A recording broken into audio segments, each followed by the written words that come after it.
community of 14 Benedictine monks who are trying to live the gospel values, an intentional community of brothers. Our monastery is a place where we welcome people to partake of our life, our prayer, and a few days or moments of quiet and recollection.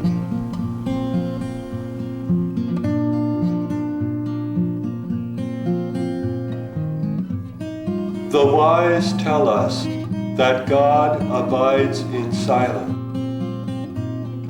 that God speaks in the silent serenity of the heart. Let us not speak of silence. Rather, let silence speak to us of God.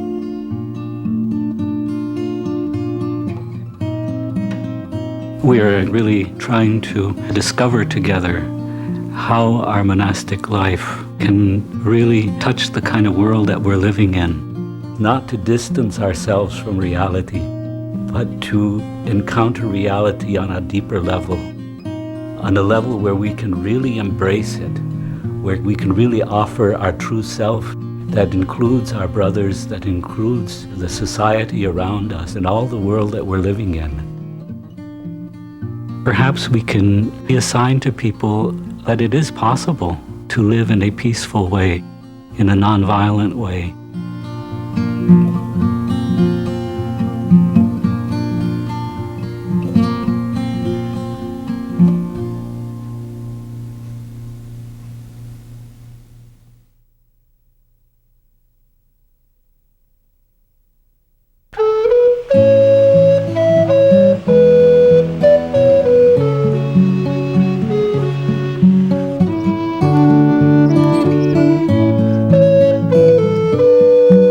There is a contemplative dimension to our life, but that means many things to different people. I think the stereotype would be that it's being removed, it's being distant, it's being secluded. We don't really see ourselves as the institution of Weston Priory with big walls around us. What we really are about is living as fully humanly as possible, allowing the world to touch us, that we live simply, choicefully, that we be open to our own culture, our own time, and that together, as a community, as a family, as a brotherhood, we can be a sign of something different.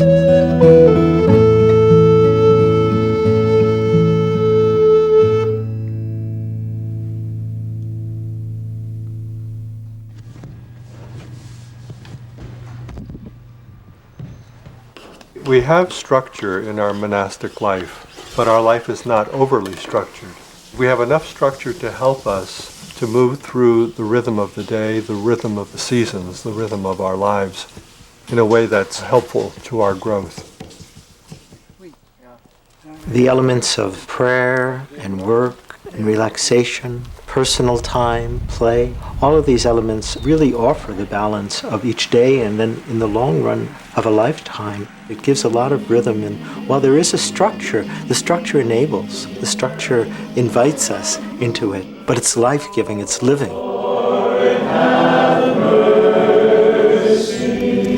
Show us your face in the sun. People could ask, is that always the same? It seems very repetitious. And I think that we're not looking for variety, we're not looking for novelty, but we're really looking for a depth. And the depth deals with relationship. Because relationships, when they're alive, are always new, it's not the doing so much as the actual being in relationship to each other, to our God, to our world. That's really how we enter into the day.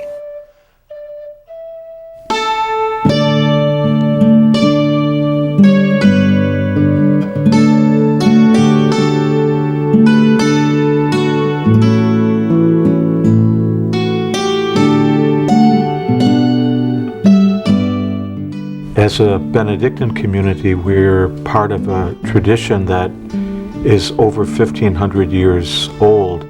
Our own monastery is 50 years old.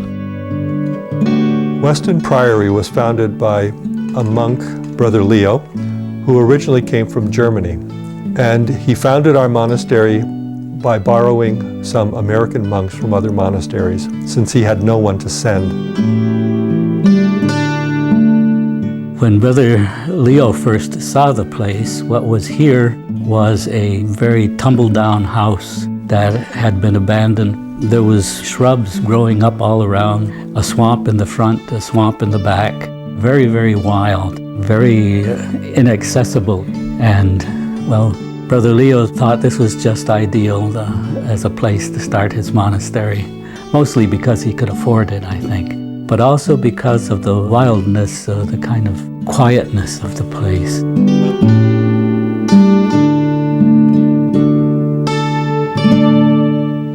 The community gradually started to coalesce. New people came, and the borrowed monks returned to their monasteries.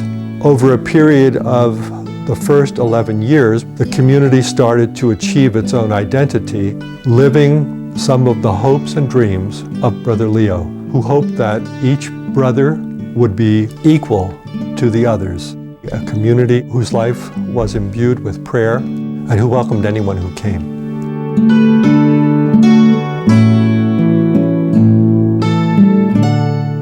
Some friends came to visit me and kind of wailing, how could you come to such a God-forsaken place? Here we have such a simple beauty, and it has happened, I think, because a community of brothers, over many faithful years of work, of moving stones, of trying to encourage growth here and discourage it there, that it's become a God-blessed place.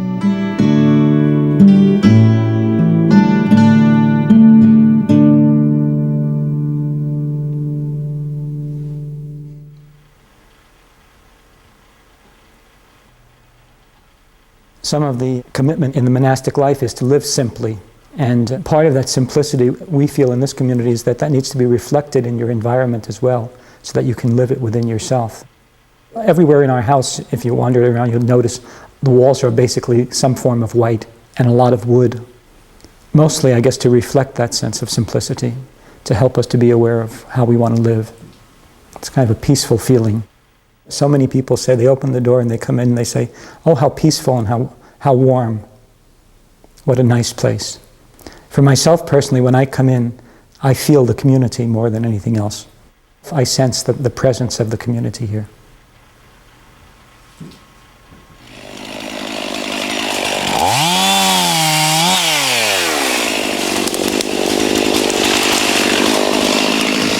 One of the difficulties with our own times, where so many people are working at things that they care nothing about, or they're doing work that they don't even want to do.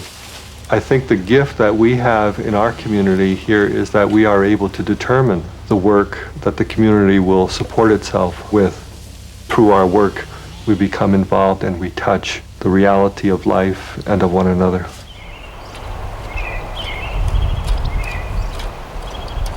We have a number of things that brothers do in the community. Work in the garden, work in the forest, woodworking, music, calligraphy. We try not to put the different kinds of work on a scale so that some are more important than others. They're all important. They're all gifts, and they all come from somebody. Oh, right down here, right in the corner.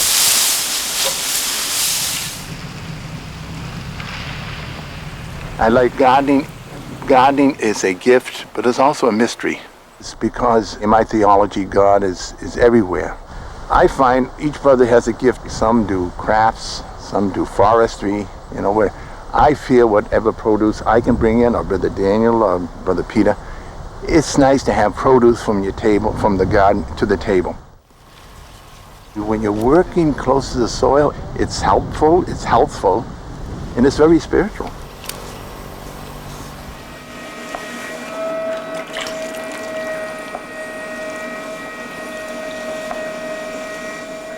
We hope to communicate our values through what we do. So whether it's our music, a beautiful pot, if it's organic vegetables, it's saying something about the values of the community that we hope to communicate to people.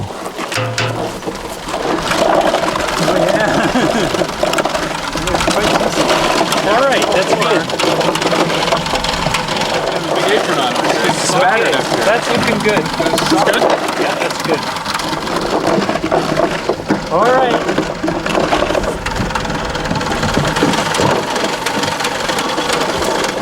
We work together usually, and the sense there is that there's this coming together with our surroundings, with each other, in a way that is very playful. There's a certain relaxation. There's that sense of just being present to what we're doing.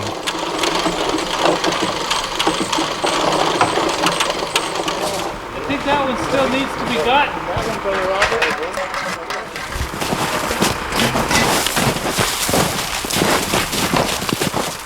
One of the values of Benedictine life is that we earn our living by the work of our hands. And so there is the value of work in itself, but it's also a means of supporting ourselves. And so what we produce, what we make, what we create, it's an expression both of our community life and a source of income for us. And both of those things are very important.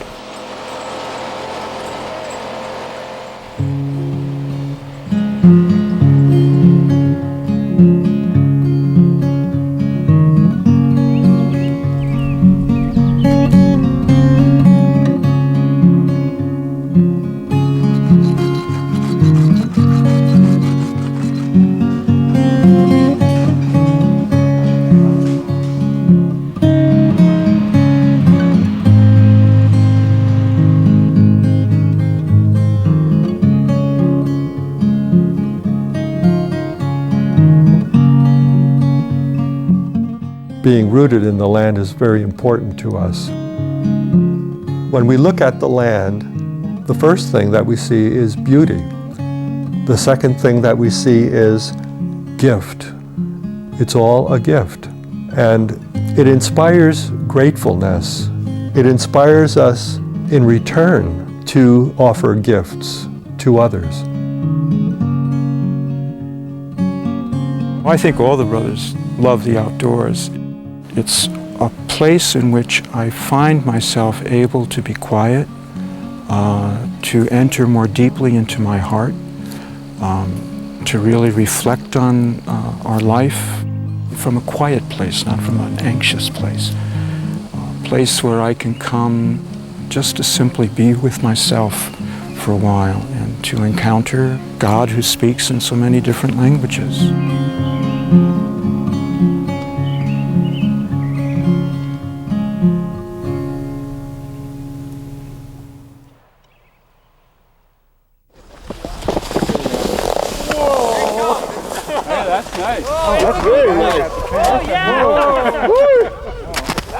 One of St. Benedict's insights was that the monastic life should be a balanced life. And so in addition to study and prayer and work and things that people think of automatically, play has to be there too if we're going to be whole and we're going to be human.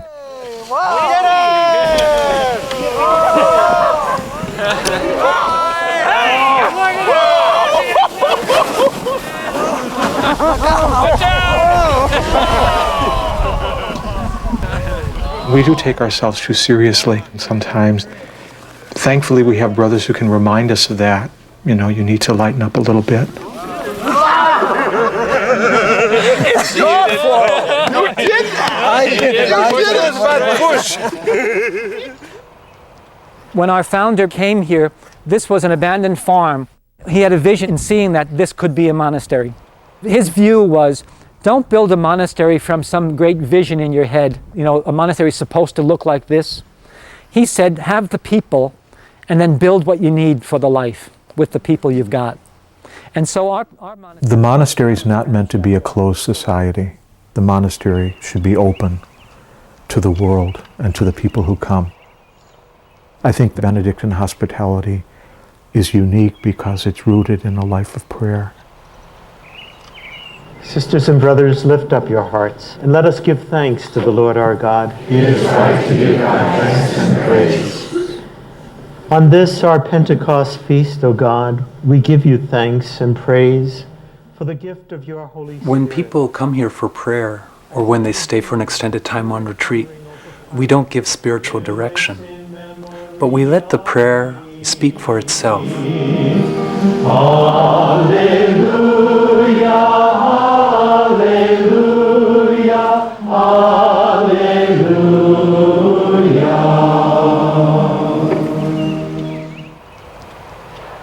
We let the silence that people can encounter here speak to them. And I think that's what we try to nurture here by our own example in our own life. We remain ourselves, and I think people sense that they're invited into that.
Prayer really is something that weaves through the day, and what we find is that unless we're faithful to prayer, to silence, to quiet, to really being centered in ourselves and in God, that the rest of our life really doesn't hold together. Our God, who made heaven and earth, to you, Creator, Word and Holy Spirit, we praise forever. Amen. God, you are here among us. We bear your name as our own. Prayer brings the community together on a deeper level than we would encounter in our work or in any social exchange. It brings us to the center of what our life is about, trying to be present to God and to what God is asking of us in the world we're living in. Lord, have mercy.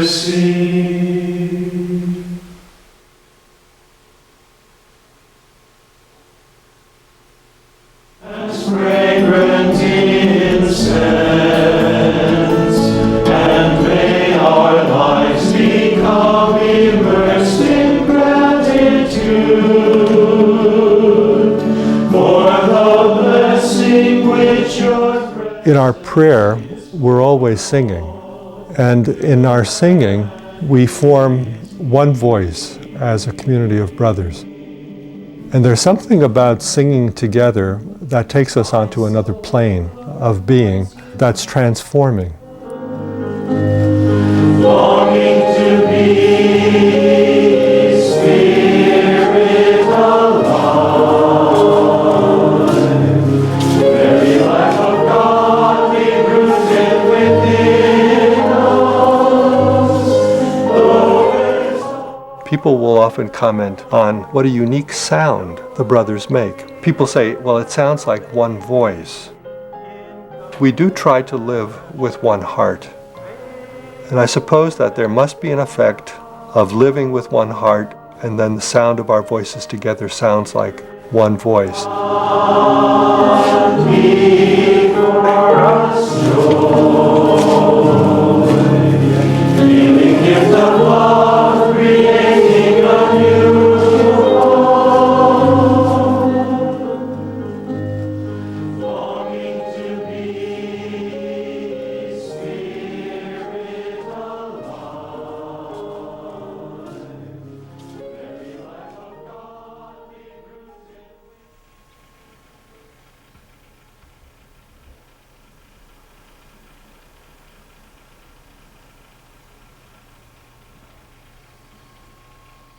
As we grow in our consciousness of other people in our society, so much of our work has taken on the character of being a voice for people who don't have a voice. at least some people do listen to things we say or sing or make, and that places a real responsibility on us to be a voice for others, not for ourselves, but for other people. As we begin our evening prayer, we will toll the large bell in front of the stone chapel. The tolling bell, followed by a brief period of silence, will be a reminder that all of us are diminished by the continuing acts of state-sponsored murder, which we call capital punishment. This evening, the state and people of Oklahoma will execute a man by lethal injection. We believe that the death penalty is immoral. It is an act of revenge, which can never bring violence to an end.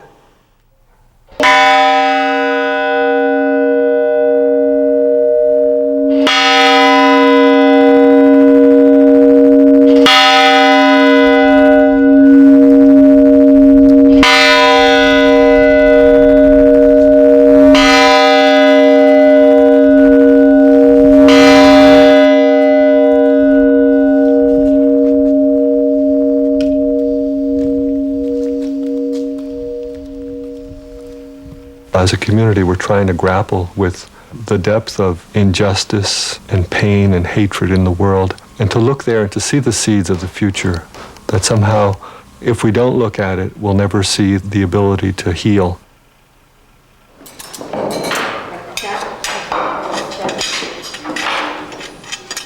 We had the good fortune to meet a group of Mexican Benedictines in 1976 when we were in Mexico.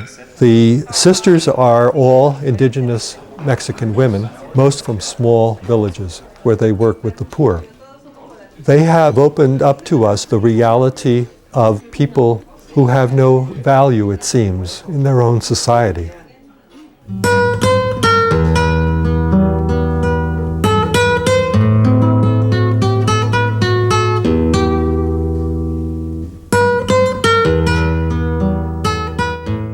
When we travel and visit with people, we make a commitment with them that we will take their voice home, that we will listen and share what we have heard, that those voices will have an opportunity to be heard.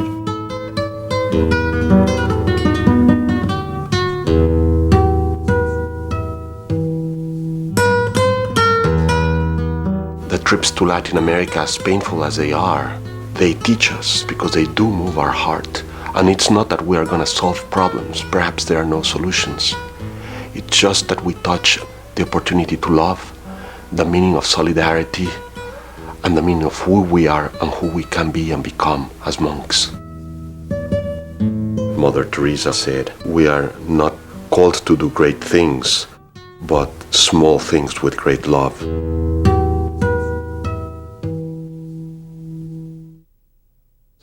May we strive to share with those whose hunger knows no end. With thanksgiving let us be as good as God for others. We heard about a movement called the Sanctuary Movement that was offering refugees not only a place where they could experience some safety, but also a place from which they could speak and tell their story. A story that is really trying to give witness to their brothers and sisters who are being martyred because they ask for bread, because they ask for justice. We offered our monastery as a sanctuary to a Guatemalan refugee family. Felipe and Elena and their 5 children came to our community over 18 years ago. Felipe was threatened with death because he was part of a church group that tried to better the lot of ordinary peasant people. 13 men in the parish. All were killed except he. My crime, it was to help my people to teach to read, to write. But this work is not good for the army and the rich people. because how to dominate the people is the ignorance. Elena continues to weave. She's taught some brothers to weave because she wants to keep that culture alive. She really knows that it's that culture that's being exterminated as the people are being exterminated. When I start to teach a couple of the brothers to weave, I feel like I am in my country. I think this is the way I start healing. It was painful, but at the same time, I was happy. When they start to give me this choice and happiness, and I think step by step I start healing my spirit.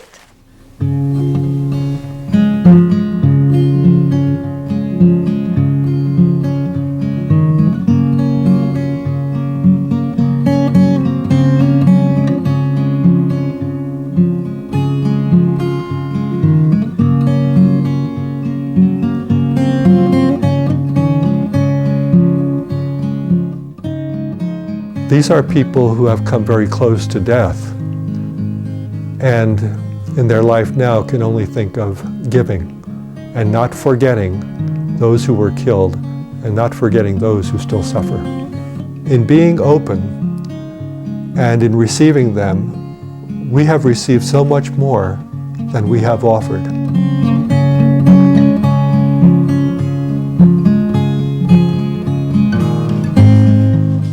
Monks really are called to weep for the world.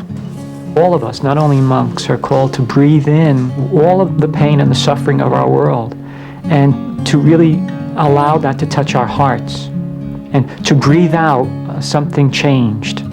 We see so many awful signs.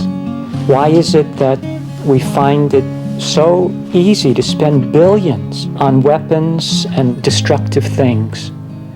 Why is it that we're able to cast people aside in our cities, people living in sewers or in boxes, or families worrying about where their next meal is going to come from? Why is that? There are problems among us, and many times our choices, our greed, our envy, our lust almost make us feel like we're on the Titanic. But I think there's a lot more to us than that. And perhaps it's going to be very important for all of us to see that by coming together within our own self, with those whom we call neighbor, and perhaps even more those whom we call enemy, that it's possible for us to live in such a way that we can be a sign that humanity is not failing. To really see that no suffering occurs anywhere that isn't ours.